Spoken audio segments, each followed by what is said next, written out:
पछतावा।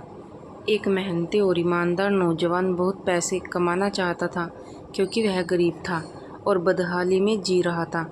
उसका सपना था कि वह मेहनत करके खूब पैसे कमाए और एक दिन अपने पैसे से एक कार खरीदे।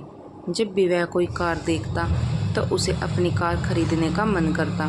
कुछ साल बाद उसकी अच्छी नौकरी लग गई, उसकी शादी भी हो गई और कुछ ही वर्षों में वह एक बेटे का पिता भी बन गया।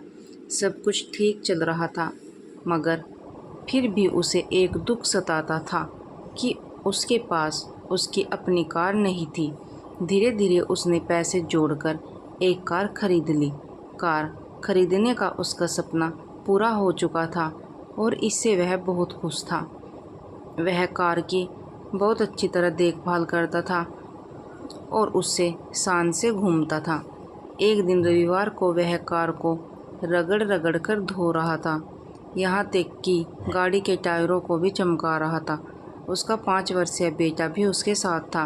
बेटा भी पिता के आगे पीछे घूम घूम कर कार को साफ होते देख रहा था। कार धोते धोते अचानक उस आदमी ने देखा कि उसका बेटा कार के बोनट पर किसी चीज़ से खुरच खुरच कर कुछ लिख रहा है। यह देखते ही उसे बहुत गुस्सा आया। वह अपने बेटे को पीटने लगा। उसने उसे इतनी ज़ोर से पीटा कि बेटे के हाथ की एक उंगली ही टूट गई। दरअसल वह आदमी अपनी कार को बहुत चाहता था और वह बेटे की इस शरारत को बर्दाश्त नहीं कर सका।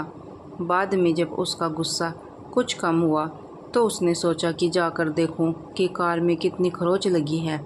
कार के पास जाकर देखने पर उसके होश उड़ गए। उसे खुद पर बहुत गुस्सा आ रहा था। वह फूट फूट कर रोने लगा। कार पर उसके बेटे ने खुरच कर लिखा था, पापा आई लव यू। यह कहानी हमें यह सिखाती है कि किसी के बारे में कोई गलत राय रखने से पहले या गलत फैसला लेने से पहले हमें यह ज़रूर सोचना चाहिए कि उस व्यक्ति ने वह काम किस नीयत से किया है।